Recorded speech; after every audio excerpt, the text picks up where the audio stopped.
Hello and welcome to the Rev It Up podcast, helping entrepreneurs fill up their tanks, crank up the RPMs, and put the pedal to the metal until they cross that finish line. Hello, I'm Jess Tiffany. Ready, set, go. Hey everybody, welcome to the podcast. Super excited to have an awesome guest here, Yaagneshwaran, Ganesh. He is a top 100 global MarTech influencer, TEDx speaker, author of 7 books. One is called The Revenue Marketing Book, and he also is a host at ABM Conversations podcast. So welcome to the show. Hey, absolutely excited to be here, Jess. So happy to connect with you today. Excellent. So before we get too far into things, I always like to give people an opportunity to know where to find you on the internet. Right. So I am most active on LinkedIn. So that's where I hang out at least almost 10 hours a day. And apart from that, the easiest to connect with me is probably also on my email. That is, once people get to my website, Yaagneshwaran.com, you just can fill up a form. It comes to my email and I can get into the conversation. But if you want an immediate response, LinkedIn is the place to go. Okay, perfect. So make sure you find and connect with Yag today. On LinkedIn. And so tell me a little bit about, I've always kind of thought these TEDx talks were really cool. So I just kind of wanted to ask you about how that experience was for you. Oh yeah, I absolutely loved it. Back then in 2016, I was working for an AI-based startup called Find. And there was this TEDx event that was happening in Bangalore, and every TEDx event has a theme with it. And their theme was on AI, and they found me to be one of the guests who could speak on those topics. And we had people speaking about that particular theme, where how AI was to affect humans going forward, like for or against kind of a setup. So that's how it was. And for me, it was an entirely different speaking experience, because most of my speaking gigs, when I go up on stage, I always go impromptu. It never really works for me if I prepare too much, because speaking from the head doesn't work. I just go with the flow. And whereas, TEDx works very differently. Like, you need to have 4 or 5 curation rounds, and they need to exactly know what you're going to talk about. Mm-hmm. So that was quite a different experience, but I really enjoyed that. Yeah. I think it's kind of the same way. I kind of have like bullet points that I want to hit, and I just kind of roll with it most of the time. And so it's kind of hard when you have that script. It's a little different challenge altogether. So that's pretty cool. And obviously this is Rev It Up with podcast. So we do like to talk about revenue. What are maybe maybe one or two things that if you just really have a goal and you need to hit it, and you just need to get that revenue just kind of pumped up a little quicker, is there a couple of little buttons that you can push to kind of give it an extra oomph? Right. So one of the first things that in that kind of situation, what I will do is I will immediately go to my sales guy or the account executive, and I'll ask them what are the 2 or 3 accounts that you want to close this quarter? Because instead of generating demand and then that going through a process, I can immediately help the sales guy close that deal. So I'll ask them what is it they want, and what is the account that they're working on, and I can probably help them with a set of things around that, be it content or be it connecting with people or anything around that, to help them close, to help them push the button. So at the end of the day, I think the more you're aligned to sales, the more you're aligned to customer success, the more you are aligned to customer support, and all these 3 things work together, that's when you really make an impact. And the funny thing about demand per se, as it is that a lot of people look at demand generation from the standpoint of building a contact list, and it does not work at all. Your salespeople always know the accounts that are really going to close and the things that are really going to work for them. Whereas if you're generating a list of people who download an ebook and then you're going to pass it over to the sales team, that's definitely not going to work. So that's one thing that I do. And second is I like to go back to the existing customers and see what else I can do with them. Expanding and farming on an existing account is something that it's very easily ignored. That's something that I will always do. Number 3 is that I can ask for a reference with my existing customers. If you can get more of your customers on your customer advisory board and they become your sort of influencers, then the cost of acquiring a new customer also comes down. So those are the 3 things that comes to my mind immediately. Okay. Yeah, well, that's great advice. Yeah, yeah, it's always easier to go back to pre-existing clients and either offer them something additional, or if it's a repeat purchase thing, obviously they can get some more milk and groceries when they need them on the right intervals. But and has there been a marketing campaign that that really just took off for you guys, that you kind of maybe was even unexpected? Oh, yes. That was one experiment that I can talk about particularly, is that about 2 years back, I was working on a chat product, and we were competing with the likes of, say, intercoms and drifts of the world. And what we wanted to do differently was that if we were to take on any of these people directly and go bid on bid in terms of your performance marketing or in terms of your lead gen, it was never going to work, or even in terms of content. So what we tried to do was we were actually going after, we just thought, let's pick out or handpick about like 100 accounts that we want to go after. And then let's, do a small campaign where we say that, hey, you know what, I'll give you my product for free for 1 year. And this is where we are different. This is where we have a different set of features which might solve your problem, which your current product does not. And if that makes sense, give us a whirl. And secondly, we are also happy to walk through a demo and solve any of your questions that you might have. And let's see how it goes. And interestingly, that was something that really took off because we thought it was just a try, and we don't know if that will really work or if that will backfire to us. But interestingly, what happened was that was one of those campaigns where we didn't invest a lot of money. It was just a selected set of accounts. We started connecting them one-to-one, and it started working. And then we realized that, once you give your product for free to a selected set of people, not to everyone, like the content itself or the selection process in itself should be so qualified that every conversation makes sense. And once that happens, the conversion is always higher. We didn't have to spend on AdWords. We didn't have to spend on email campaigns. We didn't have to do Facebook ads, nothing. Just focused. We went after these 100 people. And in about like 3 to 4 months, we were able to convert at least a good 25% of them. Wow. Well, that's fantastic. That's an excellent conversion rate too, as well. For now, would that be considered a software as a service, SaaS product then? Yes, it is. It was, yes. Fantastic. That's really good. Wow. Yeah, that's awesome. So you kind of like what is a freemium model, I think they call it. I hear sometimes, but yeah. But you had it more specific, targeted to your ideal clients versus just kind of throwing it out to anybody that wants to download it type thing. Right. Absolutely. Very, very, very smart. So tell me a little bit, because a lot of people I don't think know what a top 100 global MarTech influencer is. Right. For me, it was a surprise in itself. Back in 2015 or something like that, Analytica, suddenly listed me up, and they tagged me on Twitter. I had no idea that this was happening. And I woke up to that surprise that day, and I was like, wow, really? What did I do? And and it just happened. So, as an individual, I've always been interested in MarTech. So the funny part about my life is that as I've grown older and older, there are too many things in marketing that I don't want to do anymore.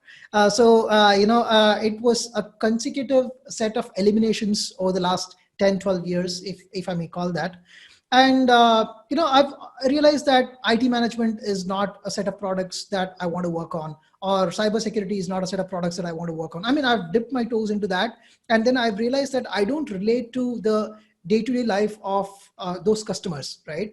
With MarTech, I found that I was extremely passionate because I was a marketer myself, and I was using many of these tools, and I knew what was integrating, what was not integrating, what was not solving my problem. And things like, products don't really solve your problem unless you know your entire customer journey and are plugging the right products in the right place. Otherwise, it's only going to blow up your products. So I was talking about all of these things on LinkedIn. I was talking about this on my personal blog, on my website, or even some of the blogs that I wrote on Forbes or other places in that meantime. And it gathered good amount of traction. And then over a period of time, set of people like that. And we built a lot of friends during that time. And I never really knew that this thing from Analytica was happening. But then I realized that Analytica does also list up like top 100 or top 50 influencers in each of those domains. I don't know if they do it anymore, but they used to do it until like 2017 or 2018. And it just happened. I didn't work for it. It just happened. Oh, wow. Very awesome. Well, that's excellent. Congratulations on that. Anyway, Thank you. it's quite an honor. So I had this kind of funny thing happen. I think it's funny. Anyway. So I got this email or whatever congratulating me on making a kind of a list similar to yours, but it was like I can't remember. It was like top 100 most influential women, which that's not me. So I was a little confused by that. But so I don't know if they forgot to look at the picture, but I do have a Jess as my name, and that is also can be a lady's name. So I get why it happened. And my last name is Tiffany, which is also a first name for girls here in the United States. So anyway, I got teased a lot as a kid, but the fun factor is that after this, I also used to receive a lot of other kind of emails where you say like, hey Yag, we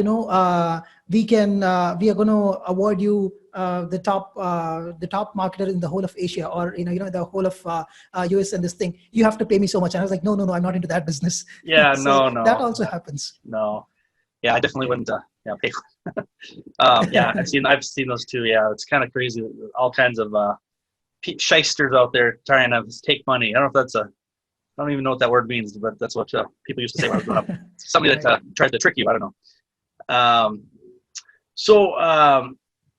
Hey everybody, Jess here. What if I could help your company find over $100,000 in hidden revenue streams in less than an hour without spending an extra dime on advertising or marketing? Reach out to me at cardzap.thebumpcard.me. Check out the video on 5 steps to profit, and also reach out and we can have a conversation. Thank you. Well, very cool. So tell us a little bit about the current stuff you're working on. It sounded kind of interesting with was it Pramati, I think it's called. Right. So at Pramati, it's been a fantastic 1.5 years now with them, and I work for a business unit called Rev Marketing, which is again into MarTech, and I work on a couple of products. One is into chatbots, and the other is into content recommendation. So it's been a funny ride where we've launched 2 products in the span of 1 year. Things did slow down between March to June, but things are picking up again. But it's been an amazing ride. We get to do a lot of experiments. And the fun part about the different business units at Pramati is that each of them work like a startup on its own. And I've always been a startup guy. I don't like to work in a big process-oriented place. I'm not a process guy. I love to thrive in a little bit of chaos where you just tell me that, hey, you know what, this is what we're looking to accomplish. And then I take it up. I don't love to get into meetings every now and then. I do my stuff and then I say, hey, you know what, this is done. Let me know what you feel about it. I mean, there are interactions that go on in between. There are strategic aspects, and then there are pivoting that happens from time to time. But at the end of the day, one thing that has happened because of COVID is that the too many meetings have actually cut down, and we get on Zoom calls only when really needed. So that's been a blessing in disguise. Yeah, well, there's always a couple little pluses that sometimes happen during crisis, it seems like, but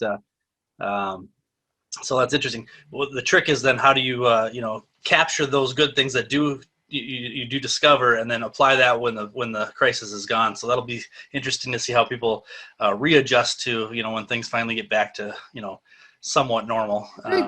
That the thing about that is, I've also believed, even before COVID, right? So I've always believed that the future was going to be, or is going to be more and more into gig economy, where I think we are going to be getting into a phase where probably we'll get 3 or 4 emails every day in the morning that assigns us a specific set of work, and we will pick it up based on our taste, and we'll deliver it, and we'll spend rest of the time for ourselves. I really don't believe that as people we should be renting our time to make money. We should actually be doing things that we are absolutely interested in, and then devote the rest of the time in things that gives us a lot of passion. For me, it could be meditation, it could be spending time with the kids, things like that. All right.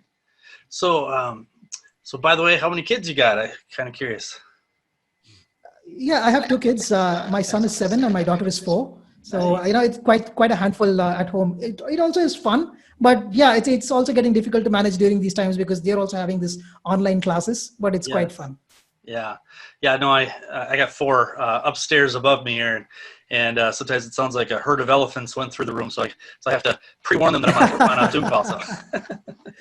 Right. Yes, kids they're fun and challenging at the same time. So, right. But definitely. Very true.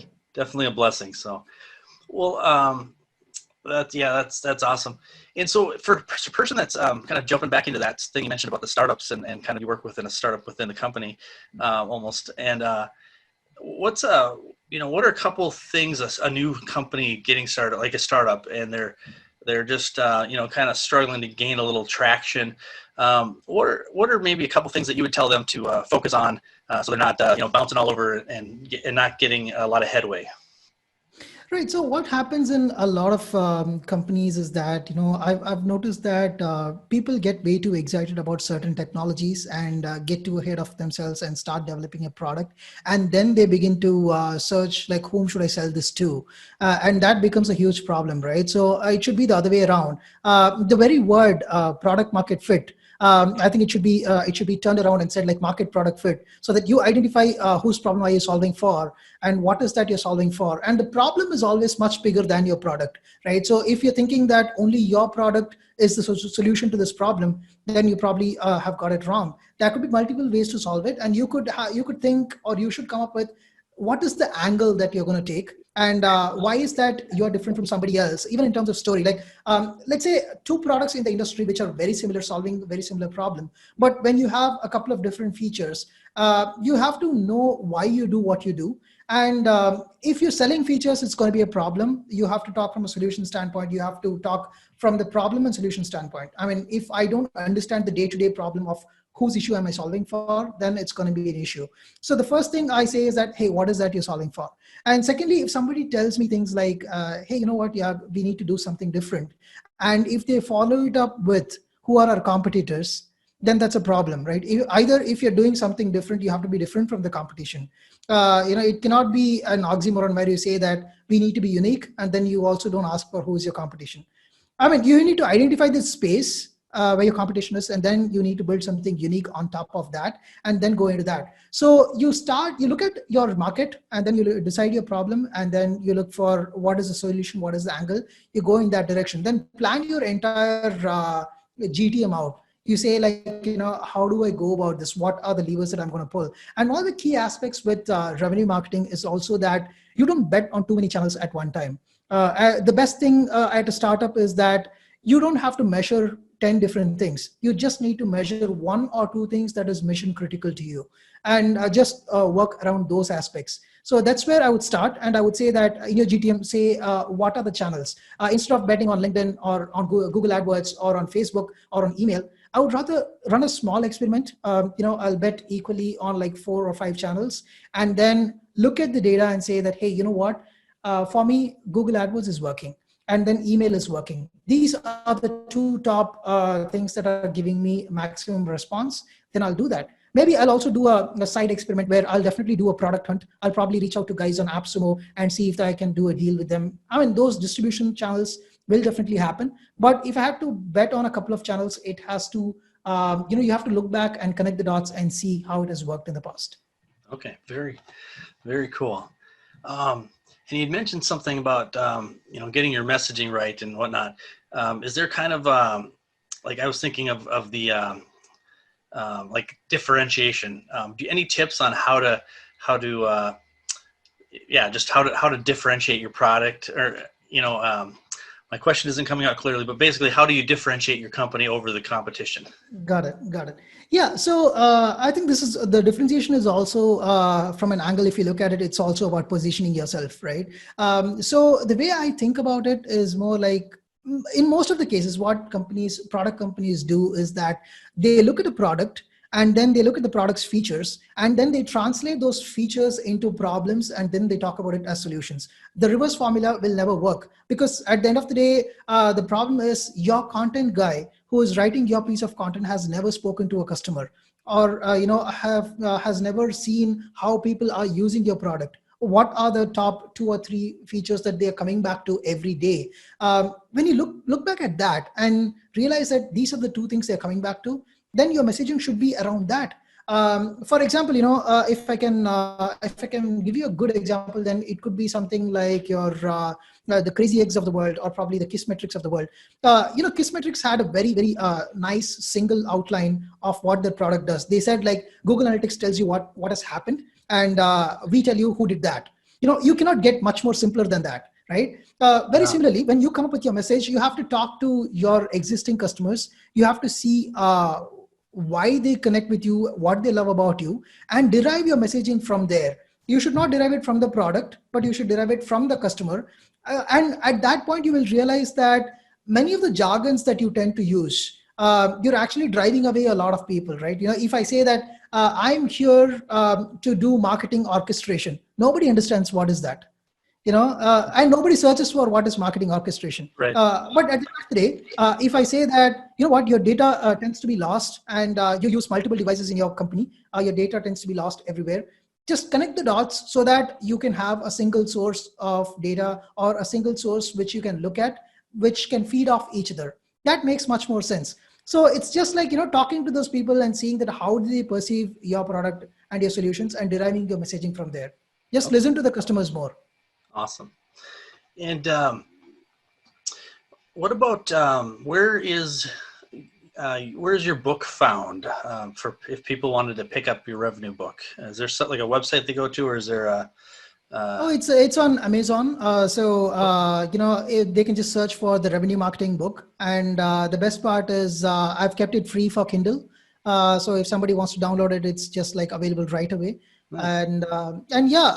You can also come to my website, Yaagneshwaran.com, and just go to the books section, and you can download the PDF from there as well. So these are the two immediate spots. Excellent.